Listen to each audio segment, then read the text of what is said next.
श्री पुरुषोत्तम मास महात्म्य अध्याय 10वा. श्री गणेशाय नमः. श्री सरस्वते नमः. श्री सद्गुरुभ्यो नमः. अत्यंत पवित्र अशा या अधिक मासात भगवंताचं स्मरण चिंतन केल्याने पाप नष्ट होते, मनात भक्ती निर्माण होते आणि जीवन पवित्र होते. या संसार सागरात अडकलेल्या जीवाला अखंड भजन करणे कठीण असले तरी देखील अंतःकरणापासून केलेलं भगवंताचं स्मरण हे त्याला प्रिय असतं. या अधिक मासाच्या कथांमुळे पापांचा क्षय होतो.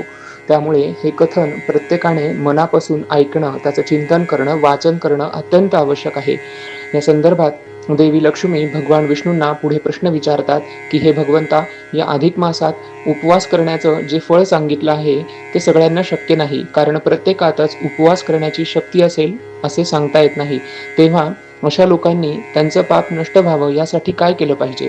तेव्हा भगवान म्हणाले, देवी, ज्यांना उपवास शक्य नाही त्यांनी हविष्य अन्न म्हणजे साधं सात्विक अन्न खाऊन, तेही दिवसातून एकदा भोजन करावं आणि मौन पाळावं.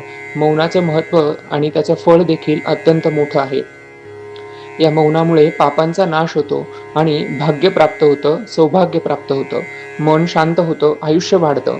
स्नान, हवन आणि भोजन या तीनही क्रियांमध्ये मौन पाळल्यास विशेष पुण्य प्राप्त होतं. सकाळी लवकर उठून जर मौनाने स्नान केलं तर तेज वाढतं, हवन केल्यास आयुष्य वाढतं आणि मौनाने भोजन केल्यास स्वयं नारायण प्रसन्न होतात. तेव्हा अशा प्रकारच्या या मौन व्रताला या मासात अत्यंत श्रेष्ठ आणि महत्त्वाचं मानलं गेलं आहे. मौनाने केलेले भोजन हे सर्व प्रायश्चित्तांपेक्षा श्रेष्ठ आहे. ते सर्व पापांचा नाश करते. अधिक मासातील प्रत्येक दिवस पुण्यदायी असतो, पण विशेषतः द्वादशी, पौर्णिमा आणि अमावस्या या तिथी अधिक श्रेष्ठ मानल्या जातात.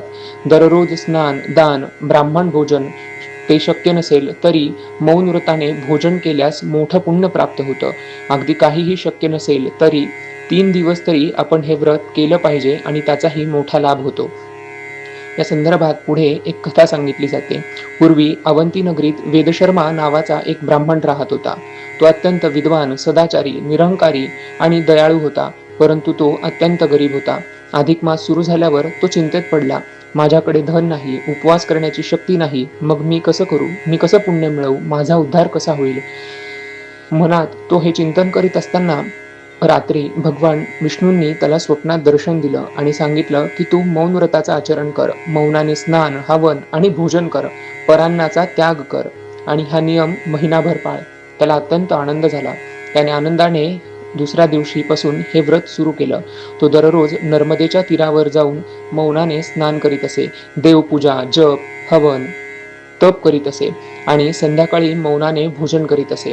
तो कोणाकडूनही कोणतेही अन्न घेत नसे किंवा काहीही मागत नसे, म्हणजेच याला परान्न म्हणतात. हे परान्न तो घेत नसे. अतिशय श्रद्धेने आणि नियमाने त्याने हे व्रत पूर्ण केलं. 1 महिना पूर्ण झाल्यावर त्याने विधियुक्त या व्रताचं उद्यापन केलं. या व्रताच्या प्रभावाने त्याला आरोग्य, तेज आणि दीर्घायुष्य प्राप्त झालं.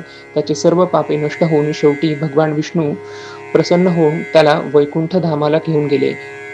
त्याचा इंद्रानेही सत्कार केला आणि तो आजही स्वर्गात सुखाने निवास करीत आहे, असं या कथेत सांगितलं जातं. या कथेतून एक गोष्ट स्पष्ट होते की मौन व्रत हे देखील अत्यंत श्रेष्ठ आहे. उपवास शक्य नसला तरी भक्तीने या मौन व्रताचं पालन केल्यास मोठं पुण्य मिळतं. भगवंतावर श्रद्धा पाहिजे, निष्ठेने आपण हे नामस्मरण केलं पाहिजे. जो मनुष्य एकनिष्ठ भावाने भगवंताचं स्मरण करतो त्याला या संसार सागरातून निश्चितच उद्धार त्याचा होतो आणि त्याला मोक्ष प्राप्ती होते. इति श्री पुरुषोत्तम मास महात्म्ये दशमोऽध्यायः.